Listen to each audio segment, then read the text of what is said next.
Olá pessoal, e vamos dar continuidade então à resolução de exercícios envolvendo Bode. E nesse segundo bloco de exercícios vamos ver como aplicar esses conhecimentos dos gráficos de Bode com circuitos de fato, né? Então vamos considerar para as próximas duas perguntas esse circuito e ele pede para você determinar a função de transferência VC sobre ES. Bom, VC sobre ES, se utilizarmos os conceitos de impedância, podemos entender essa razão como um divisor de tensão, né? Dessa forma, fazemos a impedância do capacitor, que é 1 sobre J ômega C, dividido por 1 sobre J ômega C mais R. E vamos então desenvolver essa expressão. Fazemos então 1 sobre J ômega C dividido por R ômega C RC J ômega mais 1, todo mundo dividido pelo J ômega C. De modo então que podemos cancelar esse J ômega C, vamos ficar apenas com 1 mais RC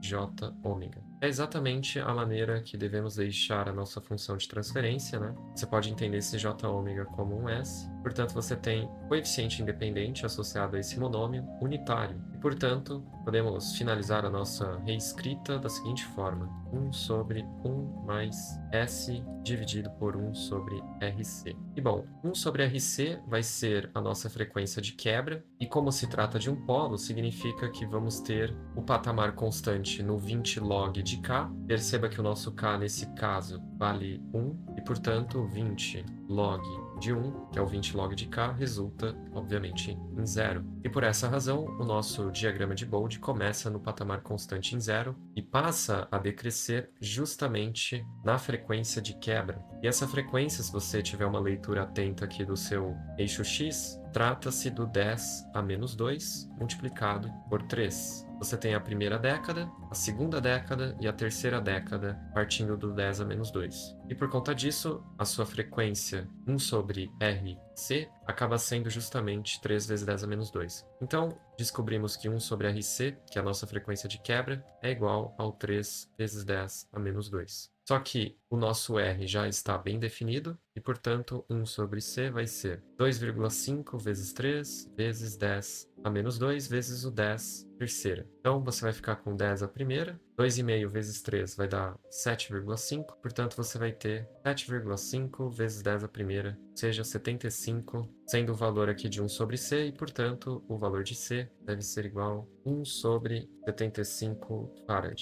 E, se utilizarmos uma calculadora, 1 sobre 75 é equivalente a 0,013, ou seja, isso aqui é equivalente a 13,3 milifarad. Isso se encontra na alternativa C, conforme esperado. Então, a nossa função de transferência vai ser justamente um H de S, dado dessa forma. Podemos colocar a nossa frequência de corte como 3 vezes 10 a menos 2, e assim conseguimos esboçar o diagrama de Bode da fase. Tem o ômega, e você tem o diagrama da fase, como sendo fase do VC sobre ES, dessa forma. Certo, então sabemos que o nosso diagrama de fase ele começa em 1/10 da sua frequência de corte, ou seja, 3 vezes 10 a menos 3. Como se trata de um polo, vamos decrescer até chegarmos no menos 90. E assim, você teria o seu diagrama de Bode para a fase, lembrando que você começa no 0, depois, no patamar de menos 90, você vai estar com um valor de frequência 10 vezes maior da sua frequência de análise, então 3 vezes 10 a menos 1.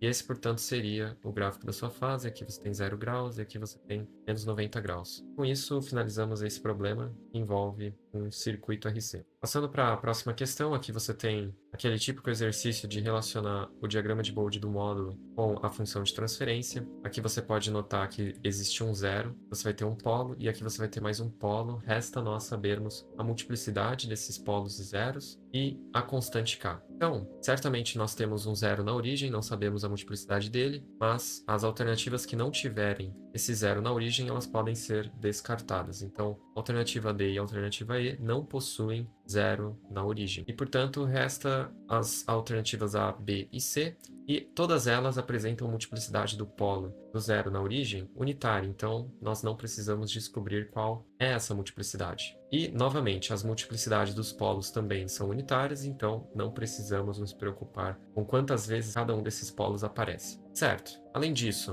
você tem um polo certamente em 2 vezes 10 a menos 1 e um outro polo na frequência de quebra de 2 vezes 10 a primeira. Portanto, você tem um polo em 0,2 e um polo em 20. Isso, em todas as alternativas, está bem estruturado, né? Todas elas apresentam um polo em 0,2 e também em 20. Agora resta nós sabermos qual vai ser a constante associada a essas três expressões. Então, para isso, vamos utilizar justamente o menos 26. Então, menos 26 é 20 log do k normalizado mais 20 log de 10 a menos 2 por influência do zero na origem. E vamos descobrir, portanto, o valor de k normalizado. 10 a menos 2 no log vai te dar menos 2. 20 com menos 2 multiplicados resultam em menos 40. Passando para o outro lado, você vai ficar com 40 menos 26. Isso dá 14 sobre 20 é igual ao log de k. Portanto, o valor exato do seu k vai ser 10 elevado a 0,7. Se você colocar isso na calculadora, você vai obter o valor de aproximadamente 5. Esse sendo o valor de k com a sua expressão em função do s normalizada. E bom, a normalização dessa expressão aqui vai te gerar 20 dividido por 20 dividido por 0,2. Perceba que, de fato, o valor da sua constante que multiplica a sua função normalizada no item A resulta em 5, né? Uma vez que você cancela 20 com 20, e esse 0,2 é a mesma coisa que 1/5. Então, fração sobre fração inverte e vira 5. Então, vamos colocar aqui de canto o valor do nosso k. Aqui, a sua expressão já se encontra normalizada, portanto, o valor de k é menos 20, e isso não é igual ao 5 que nós encontramos. E por fim, essa alternativa não pode ser, uma vez que ela não se encontra normalizada, e a normalização dela vai te gerar menos 5 dividido por 0,2 vezes 20. Isso aqui, com certeza, é diferente de 5. Então, a única expressão que tem um escalar associado a ela, normalizado, igual a 5, é a alternativa A, e por isso que essa é a alternativa correta. E vamos passar para uma questão bem parecida com a anterior. Você tem novamente o gráfico ou o diagrama de Bode do módulo, e ele pede para você encontrar uma possível função de rede. Aqui, notamos que temos um patamar constante em menos 80. É possível, inclusive, já descobrir o valor da constante k normalizada, porque quando você tem um patamar constante, significa que ele não está sob influência da contribuição nem de zeros nem de polos. Se você tivesse um zero na origem ou polo na origem, você teria uma reta inclinada. Como você tem um patamar constante, significa que o seu primeiro zero vai acontecer em 10 a menos 2. E, portanto, esse menos 80, ele é fruto simplesmente do 20 log de k. Com esse 20 log de k, você já vai conseguir descobrir o valor. O k, nesse caso, acaba sendo 10 a menos 4, né? Vai cancelar esse 20 com esse menos 80, vai te dar menos 4, e k, portanto, normalizado, é 10 a menos 4. Certo, e agora sabemos que, por conta desse crescimento, existe um zero em 10 a menos 2, então você tem um ômega z de 10 a menos 2, e por conta desse patamar constante, sabemos que existe um polo em 10 elevado a 0, ou seja, um polo em 1. Agora, nós precisamos identificar a multiplicidade do polo e desse zero. Então, para isso, podemos avaliar o fato de que, após o crescimento de 2 décadas, ou seja, eu vou de 10 a menos 2 para 10 a 0, e eu tive um crescimento de 80 dB. Então, significa que por década eu tive um crescimento de 40 dB. Logo, ou esse zero é um complexo, ou ele tem multiplicidade dupla e é um real. E nós podemos avaliar, portanto, né? Na alternativa A, você teria uma função do tipo h de s, 10 a quarta, e fazendo a normalização, justamente para encontrar o valor desse polo complexo, você teria 10 a quarta, s ao quadrado, mais 160 sobre 10 a quarta, s mais 1 sobre 10 a quarta. Nesse caso, de fato, temos um polo complexo, um zero complexo em 10 a menos 2, né? Você vai extrair a raiz quadrada desse termo independente, e ainda você tem um s quadrado mais 16s mais 1. E você também tem um polo em 1. Sabemos que existe um crescimento, nesse caso do zero, de 40 dB, só que essa não é a alternativa certa, apesar da construção gráfica dela fornecer algo muito parecido com aquele diagrama, por conta do valor do escalar k normalizado. Nesse caso, você vê que é um 10 a oitava, sendo que a gente esperava encontrar 10 a menos 4. Portanto, a alternativa A não é viável. Além disso, a alternativa C também não é viável, uma vez que o ômega zero seria 1, e sabemos que isso é mentira. O ômega zero, nesse caso, é 10 a menos 2. Aqui você tem uma possível solução, porque você tem um ômega zero de 10 a menos 2 e com multiplicidade dupla, que contribui com 40 dB por década. Porém, aqui embaixo você teria um polo em raiz de 10. E esse ômega p na verdade ele deveria ser 1. Portanto, a alternativa D não faz sentido. E por fim, a alternativa E. Ela apresenta um zero com multiplicidade dupla no 10 a menos 2, beleza? E também apresenta o polo onde nós esperávamos, quer dizer, no ômega p igual a 1. E por ser um polo complexo, ele vai contribuir com um decrescimento de 40 dB por década, ou seja, atende à estrutura do seu desenho. Porém, o que não atende ao diagrama apresentado na figura é justamente esse 0,01. Esse valor está errado, na verdade ele deveria ser 10 a menos 4 para que essa alternativa fosse viável. E, por eliminação, a única alternativa que faz sentido é a letra B. E ela está certa justamente porque já se encontra normalizada e você também encontra o valor de K como 10 a menos 4, né? 0,01 ao quadrado vai te dar justamente o 10 a menos 4, você tem um zero em 10 a menos 2 e você tem um polo em 1. Portanto, essa alternativa é a correta mesmo. Bom, e passando para a próxima questão, novamente temos um resistor em série com um capacitor e ele fala para você determinar o divisor de tensão com relação à sua magnitude. Então, novamente vamos fazer P sobre ES, que vai ser 1 sobre J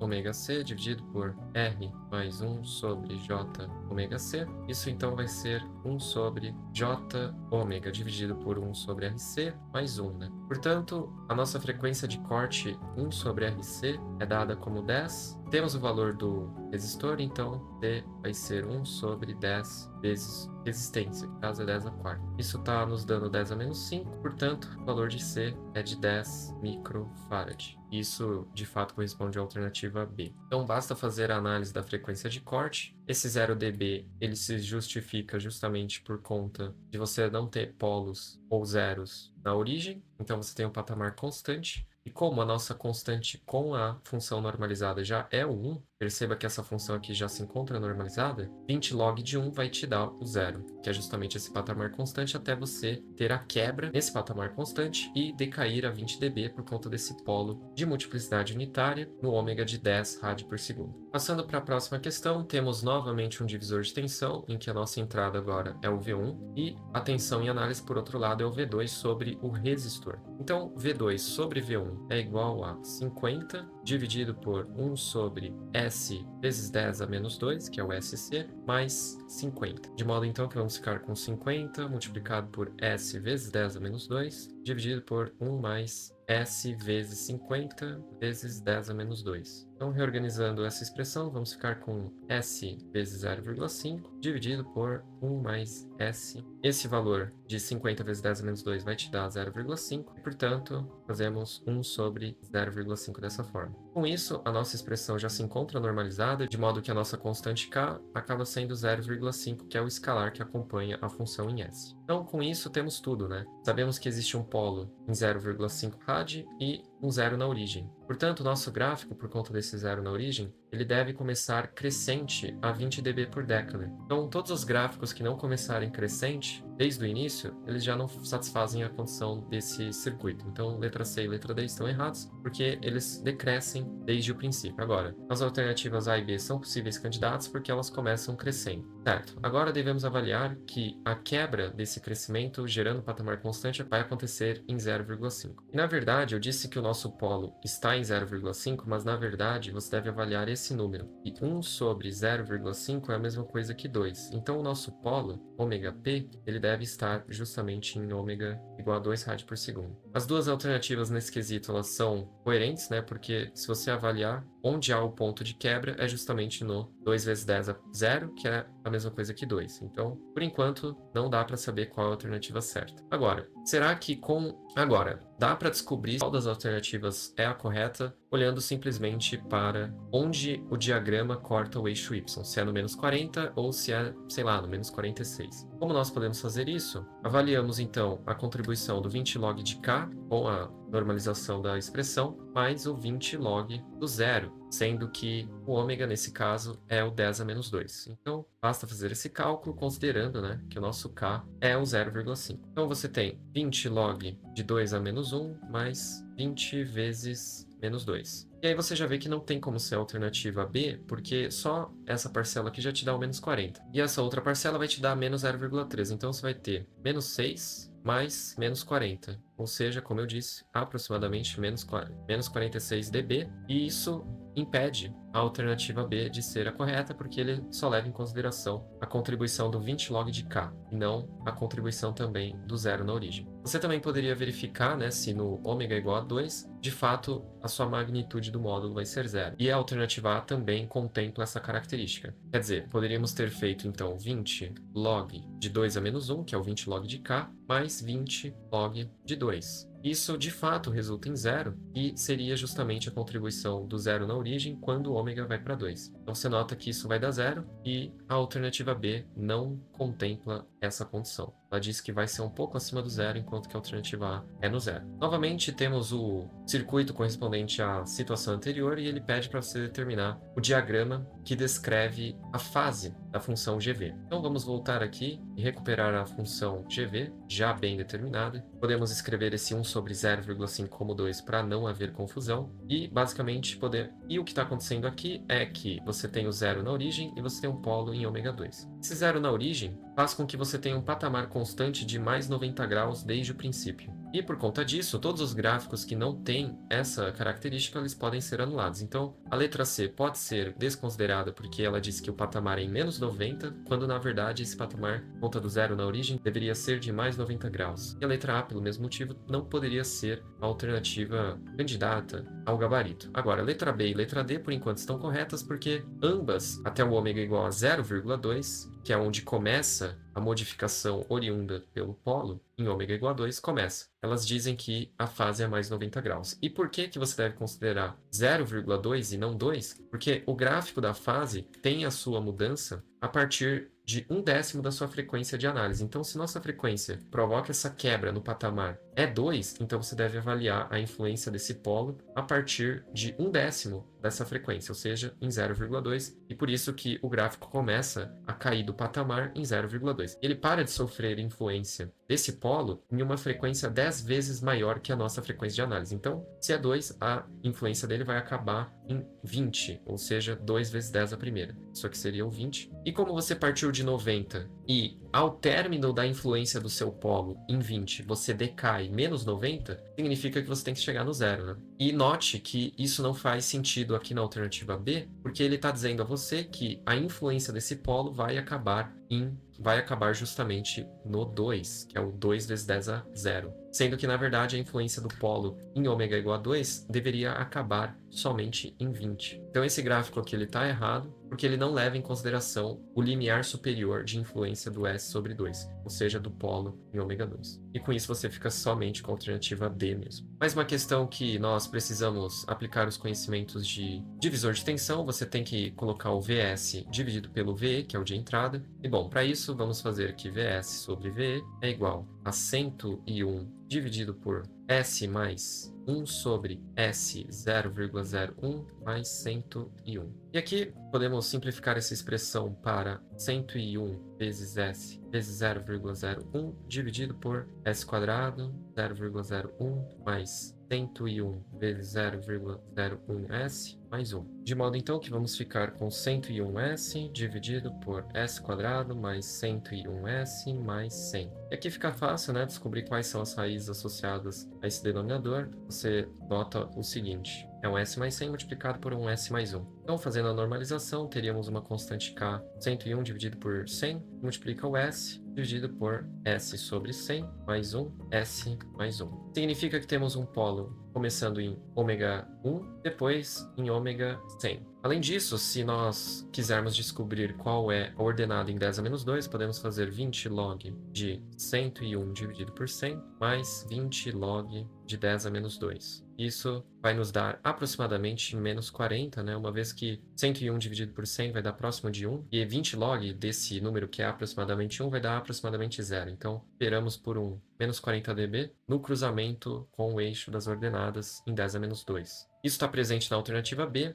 A alternativa A não faz sentido porque ela começa caindo, sendo que por conta do zero na origem, nós deveríamos ter um gráfico ascendente no começo. A alternativa A, portanto, não faz sentido, a alternativa C, por enquanto, faz sentido, e a alternativa D não faz sentido porque ela diz que o cruzamento com o eixo das ordenadas é em menos 80. Aqui dá para dizer que é menos 40, então por enquanto nós não sabemos. Porém, quando você chega no polo de 1 rádio por segundo, que seria exatamente aqui, o crescimento provocado pelo zero na origem com 20 dB por década de inclinação é estopado pelo polo em 1 rádio por segundo, e portanto você deveria ter um patamar constante, que não é visto aqui na alternativa C, portanto ela não faz sentido. E depois, novamente, você volta a cair com 20 dB por década, com o ômega em 100 rádio por segundo, que é exatamente o que observamos aqui no 10 ao quadrado. E ainda assim, você consegue provar que ali em 10 elevado a zero, ou seja, em ômega igual a 1 rádio por segundo, você tem magnitude igual a zero. Então vejamos, você vai ter o 20 log de 101 sobre 100 mais 20 log de 1. Isso aqui realmente vai dar aproximadamente zero, né? Vimos que esse primeiro log é aproximadamente zero, e aqui de fato 20 log de 1 vai ser igual a zero. Então o gráfico está coerente, por se tratar de uma aproximação, a alternativa B se enquadra muito bem a nossa função de transferência. E com isso chegamos ao final dos exercícios que eu planejei para esse segundo bloco, mais aplicados ao mundo de circuitos de fato. Espero que tenha ajudado e nos vemos numa próxima.